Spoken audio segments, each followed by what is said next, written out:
नमस्कार साथियों, आप देख रहे हैं इस वक्त गोल टाइम हरियाणा बोलेगी जनता। साथियों, सबसे पहले आप सबका धन्यवाद। इस बार आपने इलेक्शन टाइम में मेरे चैनल को बहुत आपने प्यार आशीर्वाद दिया, जिसके कारण इस बार ना 100K से भी ज्यादा व्यूज आ रहे हैं मुझे इस बार। तो आप ये सब आपके प्यार से हुआ, आपका बहुत बहुत धन्यवाद। इस बार आपने गोल टाइम हरियाणा को और बोलेगी जनता को इतना प्यार दिया।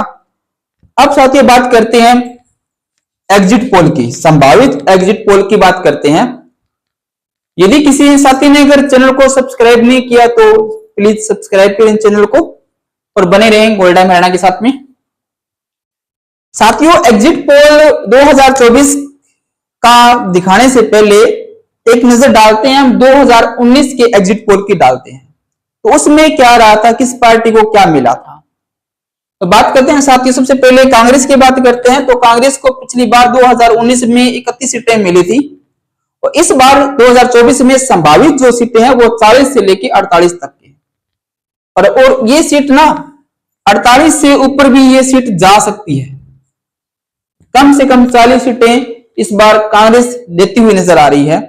सीटें बढ़ सकती है कांग्रेस की, यानी कि सरकार बना सकती है इस बार कांग्रेस। बात करते हैं साथियों भाजपा की। तो 2019 में भाजपा को 40 सीटें मिली थी, लेकिन इस बार ये घट गया और घटकर 25 से 34 सीटों पर सिमटती हुई नजर आ रही है इस बार भाजपा। ये संभावित आंकड़े हैं साथियों, एग्जिट आंकड़े नहीं हैं। तो इसमें 25 से 20 सीट एक दो डाउन हो सकती है, लेकिन 34 से ऊपर होने की कोई संभावना नहीं है भाजपा को इस बार। अब बात करते हैं साथियों 2019 में बात करते हैं तो इनेलो, जेजेपी और अदर पार्टी और साथ में निर्दलीयों को मिलाकर कुल 19 सीटें जीती थी 2019 के अंदर। इस बार साथियों बात करते हैं 2024 में बात की जाए संभावित में बात करते हैं तो इनेलो को इसमें से अलग से निकाल लेते हैं तो आईएनएलडी यहां पर 3 से 7 सीटें जीतती हुई नजर आ रही है। 3 से 7 सीटें जीतती हुई नजर आ रही है इस बार इनेलो। अब बात करते हैं जो और अदर पार्टी बच गई, जेजेपी भी बच गई इसमें, और भी पार्टी बच गई या फिर निर्दलीय बच जाते हैं, तो उन पर लगाते हैं कि वो अगर अदर की बात करते हैं तो लगभग में 10 सीटें इसमें और ऐड कर लेते हैं अपने। इनेलो 3 से 7 सीट लेके जा सकती है और अदर 10 सीट भी तक का आइडिया लगाया जा रहा है। 10 से कम में निर्दलीय भी शामिल है इसके अंदर। अब बात करते हैं गेम चेंजर की। सीधी सी बात है साथियों कि भाजपा के लिए, बीजेपी के लिए अकेला चुनाव जीतना बहुत मुश्किल है इस बार।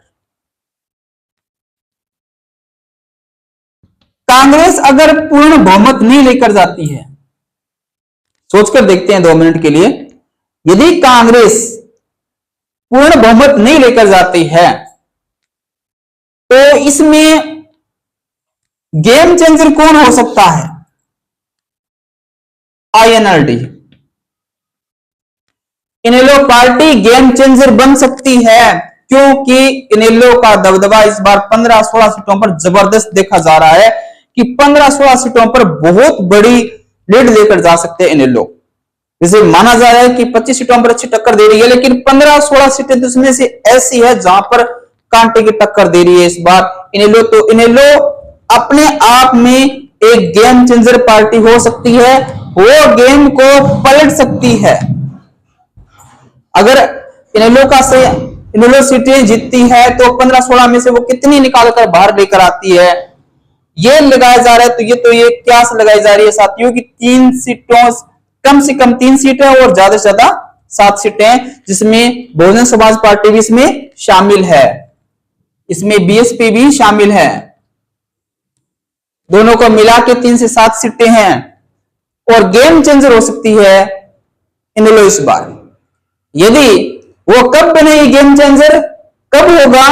जब कांग्रेस 45 सीट से अपने बहुमत से पीछे रह जाती है, जब पूर्ण बहुमत से कांग्रेस पीछे रह गई तो इसका मतलब यह है कि गेम किसने पलट दिया, इनेलो ने पलट दिया इस बार, क्योंकि 15-16 सीटें तो ऐसी है जहां पर बहुत बड़ी टक्कर दे रही है इस बार इनेलो पार्टी। तो साथियों, ये तो था अपना पूरे हरियाणा का 2024 का संभावित एग्जिट पोल। अब बात करते हैं सिरसा जिले पर, और इस जिले पर बात करना साथियों क्यों जरूरी है, क्योंकि ये इनेलो का गढ़ भी है, सिरसा इनेलो का गढ़ भी है, और साथ में सिरसा जिले में आने वाले एलनाबाद से इनेलो पार्टी से ही अभय सिंह चौटाला भी चुनाव लड़ रहे हैं, तो राजनीतिक गढ़ है ये। अब बात करते हैं हम इन 500 सीटों को लेकर। साथियों, पहले कमेंट बॉक्स में बताइएगा कि ये जो मैंने डाटा तैयार किया है, आप सब से मैंने फोन पर संपर्क करके या किसी न किसी एजेंसी का डाटा उठा के उसमें से कुछ तरफ निकालकर कुछ जो राजनीतिक खिलाड़ी हैं उनसे डाटा लेकर मैंने ये डाटा तैयार किया है। तो आपको डाटा कैसा लगा कमेंट बॉक्स में राय दीजिए, क्योंकि ये संभावित डाटा है, मेरा खुद का डाटा नहीं है साथियों। अब बात करते हैं सिरसा में, चलते हैं तो सिरसा जिले में आने वाली 5 सीटों पर चर्चा करते हैं। तो उसमें जी एक डबाली भी है, रानिया भी है, एलनाबाद भी है, कालांवाली भी है और सिरसा भी है।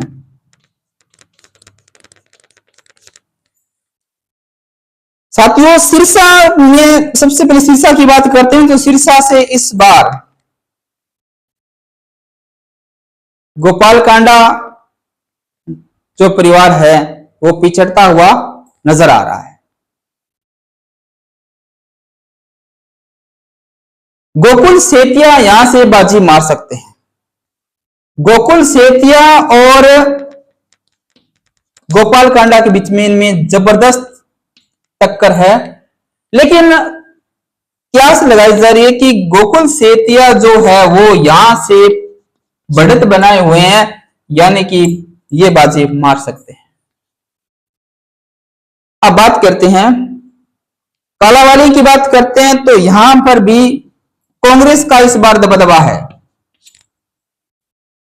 अब बात करते हैं सबसे पहले रानिया सीट की बात करते हैं तो रानिया सीट में पत्रकार साथी है एक सरम मित्र जी, वो पीछे हैं इस बार यहां से अर्जुन चौटाला बाजी मार सकते हैं, यानी कि INLD यहां से बाजी मार सकती है और यहां से कांग्रेस बाजी मार सकते हैं इस बार। अब बात करते हैं साथियों एलनाबाद सीट से। कांटे की कड़ा मुकाबला, कांटे की टक्कर है एलनाबाद में अभय सिंह चौटाला और भरत सिंह बेनीवाल के बीच में।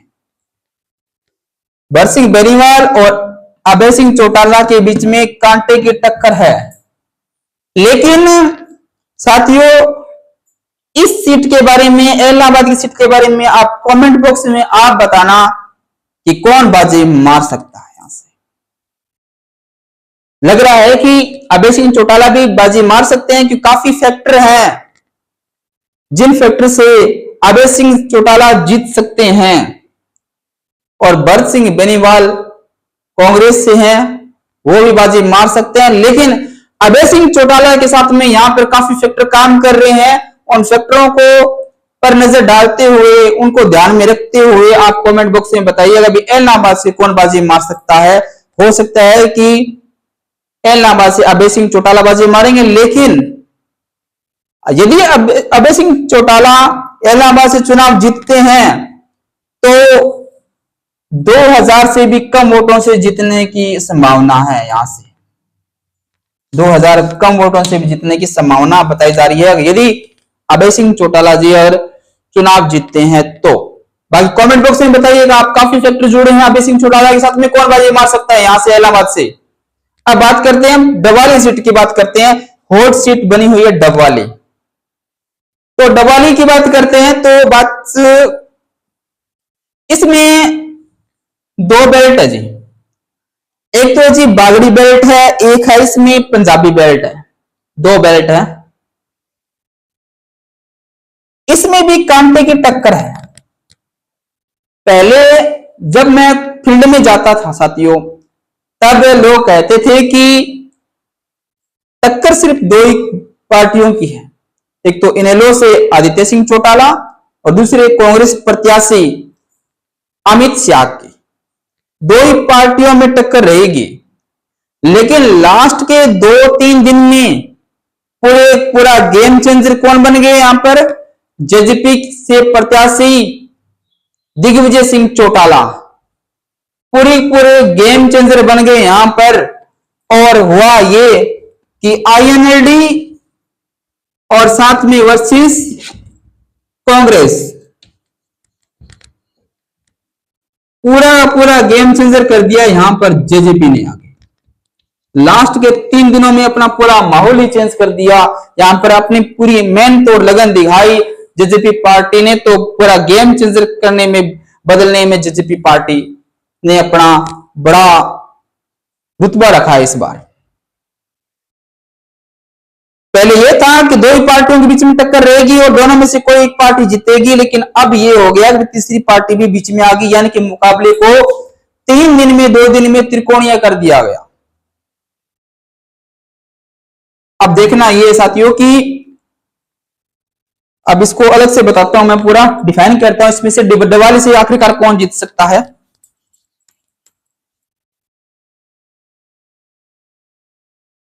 डबवाली सीट की बात करते हैं।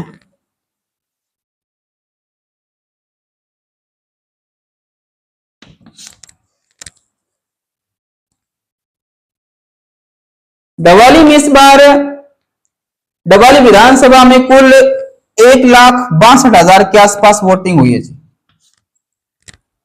लगभग में इतनी वोटिंग हुई है यहां पर। इसमें से मैंने निकाल दिए 30,000 वोट मैंने निकाल दिए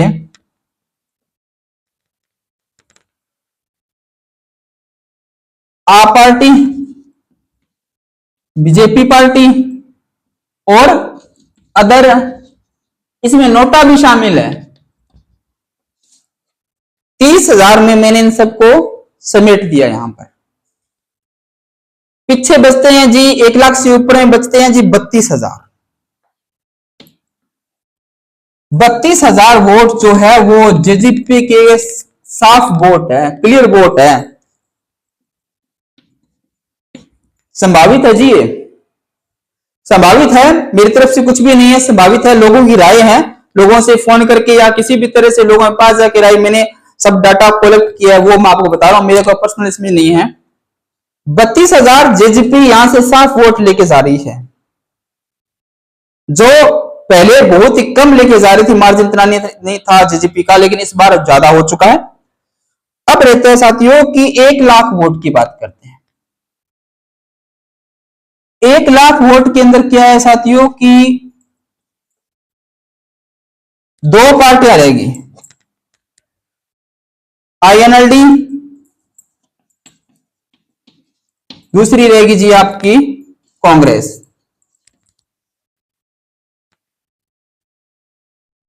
अब साथियों बात है 1 लाख वोट की। अब 1 लाख में 2 पार्टियां बची हुई है, इनेलो और कांग्रेस बची हुई है।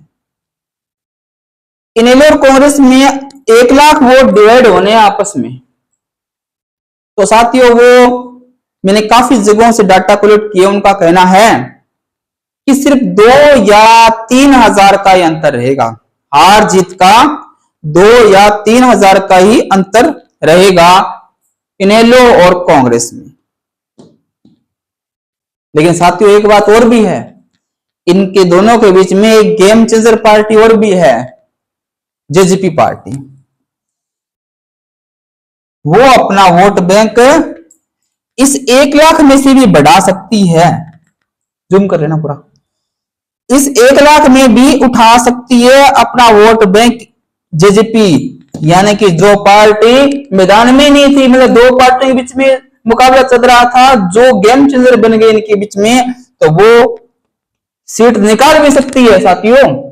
जेजेपी सीट जीत सकती है डबवाली की, वो इस 1 लाख में से वोट निकाल कर लेकर जा सकती है, तो गेम चेंजर पूरा पलट भी सकती है। लेकिन फिर भी अगर डाटा मैंने कलेक्ट किया दाएं बाएं गांव से, लगभग मैंने 40 गांवों में फोन किया है, वहां से मैंने डाटा कलेक्ट किया है, तो अगर उनकी माने ना तो सिर्फ 2 ही पार्टियां इनमें हार जीत रहनी है, और वो भी 2 या 3 हजार की रहनी है। साथियों आपको क्या लगता है कि कितनी हार जीत रहनी है इन दोनों पार्टियों की? और हल्का सा अगर पलड़े की बात करें, भारी पलड़े की बात करते हैं ना, तो आदित्य देवीलाल लोगों का कहना है कि चुनाव जीत सकते हैं। अब मैंने पूछा क्यों जीत सकते हैं, तब लोगों ने कहा कि लोगों का यह कहना है क्यों आदित्य देवीलाल चुनाव जीत सकते हैं, हल्का सा थोड़े से ऊपर क्यों है। बागड़ी बेल्ट में आदित्य मजबूत थे पहले से ही। अब बात करते हैं चौटाला गांव से लेकर गोरीवाला तक बात करते हैं, रामपुरा, रत्ताखेड़ा, भूंकावाली और बिज्जूवाली, रसालियाखेड़ा, बनवाड़ा तक की बात करें तो इन गांवों में आदित्य देवीलाल थोड़े थोड़े वोट की मार्जिन बढ़ाते जाएंगे। सिर्फ ओनली इनमें से 2-3 गांवों को छोड़ के, तेजाखेड़ा भी इसमें शामिल, आसाखेड़ा भी शामिल है इसके अंदर, और ये गांव इसमें शामिल है। इसमें एक बार मैंने अबूबशर को शामिल नहीं किया, अबूबशर को, सत्ताखेड़ा को शामिल नहीं किया मैंने इसमें, शेरगढ़ को भी शामिल मैंने नहीं किया इसके अंदर। इस बागड़ी बेल्ट के अंदर आदित्य देवीलाल थोड़ा थोड़ा मार्जिन अपना बढ़ा रहे हैं। तो अगर मार्जिन अपना आदित्य देवीलाल बढ़ा रहे हैं तो इसका मतलब क्या हुआ कि थोड़ा थोड़ा मार्जिन बढ़ा रहे हैं तो आदित्य देवीलाल जीत सकते हैं। बागड़ी बेल्ट में तो लॉस बहुत कम देखने को मिल रहा है आदित्य देवीलाल को, लेकिन बात करते हैं पंजाबी बेल्ट की बात करते हैं तो वहां पर लॉस में जा सकते हैं आदित्य देवीलाल। अब वो लॉस कहां पूरा करेंगे, वो अपना बागड़ी बेल्ट में पूरा करेंगे। क्यों पूरा करेंगे? क्योंकि चौटाला गांव में 92 से कुछ वोटों की पोलिंग हुई है। चौटाला गांव एक बड़ा वोट बैंक है, जहां पर लोगों का कहना है कि आदित्य देवीलाल यहां से 1500 वोटों से लीड ले सकते हैं। तो माना जा रहा है कि थोड़ा थोड़ा अगर वोट बैंक बढ़ा इनका तो आदित्य देवीलाल जीत सकते हैं यहां से। लेकिन ध्यान रखना है इस बात का कि जेजेपी गेम चेंजर पार्टी है। यहां पर अमित शाह भी जीत सकते हैं, लेकिन वो भी 2-3 हजार वोटों से जीत सकते हैं। एक बात और आई है जो अखबार में आई थी कल, वो बात केवी सिंह जी के उसमें अमित शाह जी को नुकसान कर रही है कि डबवाली शहर में कांग्रेस का वोट बहुत ज्यादा था, लेकिन अखबार की माने तो उनका कहना है कि वोटिंग परसेंटेज कम हुआ शहर में, ओनली शहर में कम हुआ। थोड़ा सा नुकसान उन्हें हो सकता है, कांग्रेस को नुकसान हो सकता है इस चीज का। लेकिन गांव बागड़ी बेल्ट की सुने तो आदित्य देवीलाल थोड़ी से मार्जिन से जीत भी सकते हैं, लेकिन कम तीनों में से कोई नहीं है। जेजेपी गेम चेंजर पार्टी बनी है तो कम जेजेपी भी नहीं है, कम कांग्रेस भी नहीं है और कम इनेलो भी नहीं है। फिर भी अगर थोड़ा थोड़ा अंतराल देखा जाए तो बहुत कम वोटों से जीत भी सकते हैं आदित्य देवीलाल। तो आपको मेरा जो संभावित एग्जिट पोल है वो कैसा लगा, कमेंट बॉक्स में अपनी राय दें। कैसा लगा आपको, और अगर अच्छा लगा तो इसे शेयर कीजिए। यदि आपको कुछ इसमें त्रुटियां लग रही है, कुछ चेंज लग रहा है आपको इसमें, तो कमेंट बॉक्स में अपनी राय जरूर दें। तो यदि आप चैनल पर नए थे तो चैनल को सब्सक्राइब कीजिए, वीडियो अच्छा लगा है तो इसको शेयर कीजिए। बने रहें आगे और वीडियो में गोल्डन हरियाणा के साथ में। धन्यवाद।